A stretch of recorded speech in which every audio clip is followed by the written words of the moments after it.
మన ప్రభువును రక్షకుడైన యేసుక్రీస్తు వారి యొక్క పరిశుద్ధ నామములో మీ అందరికీ ఆన్లైన్లో వాక్యం వింటున్న వారందరికీ ప్రభువైన యేసుక్రీస్తు నామంలో మీ అందరికీ శుభాకాంక్షలు తెలియజేస్తున్నాము. ఈ ఉదయకాలము మనం దేవుని ఎట్లా వేడుకోవాలో బైబిల్లో కొన్ని వచనాలు మనం చదువుకున్నాం. దానియేలు గ్రంథము 2వ అధ్యాయము 18వ వచనము. దానియేలు గ్రంథము 2వ అధ్యాయము 18వ వచనం, పేజీ నెంబర్ 732, పాత నిబంధనలో పేజీ నెంబర్ 732. దానియేలు గ్రంథము 2వ అధ్యాయము 18వ వచనము. తాను తన స్నేహితులను బబులోనులో తక్కిన జ్ఞానంతో కూడా నశింపుకున్నట్లు ఆ కళ యొక్క మరణ విషయంలో పరలోకమందున దేవుని వల్ల కటాక్షము పొంది నిమిత్తమై ఆయనను వేడుకొండని వారికి హెచ్చరించాను. మరి దానియేలు జీవితంలో దానియేలు గురించి మనందరికీ తెలిసిన మాటలే. దానియేలు జీవితంలో దానియేలు స్నేహితులకి మరి కళ గురించి రాజుగారు ఒక కళ కన్నాడు, ఆ కళ మర్చిపోయాడు. రాజు కళ బాగా వివరించడానికి దానియేలు పిలిపించారు. ఆ దేశంలో ఉన్న మాంత్రికులు మరి రకరకాల విన్యాసాలు చేసేవారు, గాడి వృత్తి చేసేవారు, అందరినీ పిలిపించారు. అయ్యా, రాజుగారు కళ కన్నాడు, ఆ కళ మర్చిపోయాడు, మీకు అనుకున్న కళ తెలిస్తే చెప్తారా అంటే ఎవరు చెప్పలేకపోయారు. అప్పుడు దానియేలుని గుర్తొచ్చి దానియేలు పిలిపించారు. అయితే దానియేలు స్నేహితులకి ఈ విధంగా చదివిస్తున్నారు. మరి దేవుని వలన కటాక్షము పొందిన నిమిత్తమై ఆయనను వేడుకొండని తన స్నేహితులకు హెచ్చరించాను.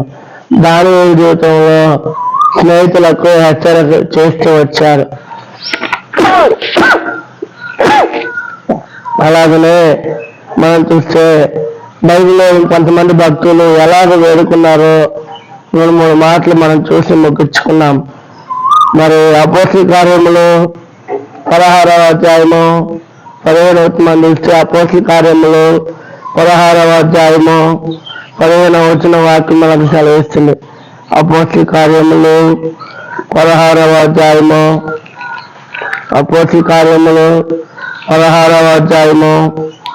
15వ వచనము, పేజీ నెంబర్ 119, కొత్త నిబంధనలో అపోస్తల కార్యములు 16వ అధ్యాయము 15వ వచనము.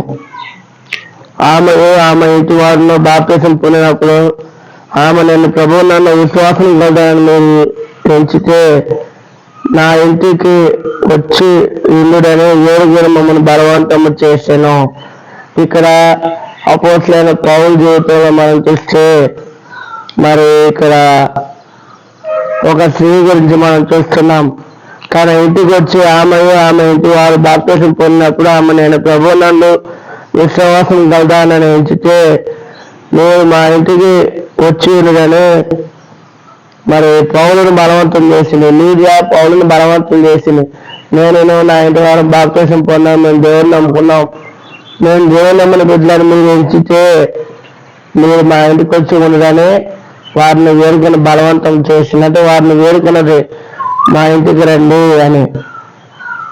కాబట్టి మరి మొట్టమొదటిగానేమో దానియేలు స్నేహితులను వేడుకున్నాడు, రెండవదిగా లీదియా అపోస్తలుడైన పౌలు వేడుకుంది. మూడవదిగా మనం చూస్తే మరి చూడండి, లూకాసు వార్త 5వ అధ్యాయము 12వ వచనము. లూకాసు వార్త 5వ అధ్యాయము 12వ వచనం వాక్యం అలా సెలవిస్తుంది. మూడవదిగా చూసి మనం ముగించుకోండి. లూకాసు వార్త 5వ అధ్యాయము 12వ వచనము. ఆయన పట్టణంలో ఉన్నప్పుడు ఇదిగో కుష్ఠరోగంతో నేను ఒక మనుషుడను, వాడు యేసును చూసి సాగిలపడి, ప్రభువా నీకు ఇష్టమైతే నన్ను శుద్ధిగా చేయగలవని ఆయనను వేడుకొనెను. ఇక్కడ మనం చూస్తే మరి మొట్టమొదటిగానేమో దానియేలు స్నేహితులను వేడుకున్నాడు, రెండవదిగా లీదియా అపోస్తలుడైన పౌలును వేడుకుంది, మూడవదిగా మరి కొత్తరోజు దేవుణ్ణి వేడుకున్నాయా, నీకు ఇష్టమైతే నన్ను శుద్ధినిగా చేయని వేడుకున్నారు. అయితే నా దానియేలు జీవితంలో ఎప్పుడైతే స్నేహితులు దేవుని వేడుకున్నారో దానియేలు కలభావం వివరించాడు. అలాగనే యూదా జీవితంలో నేను తను గొప్ప దైవ భక్తురాలని పౌలు ఉంచాడు, ఇంటికి వెళ్ళి ప్రార్థన చేశాడు. అలాగనే మూడవదిగా మనం చూస్తే కొత్తరోజు దేవుని వేడుకున్నాడు, రోగం నయమైపోయింది, స్వస్థపరచబడ్డాడు.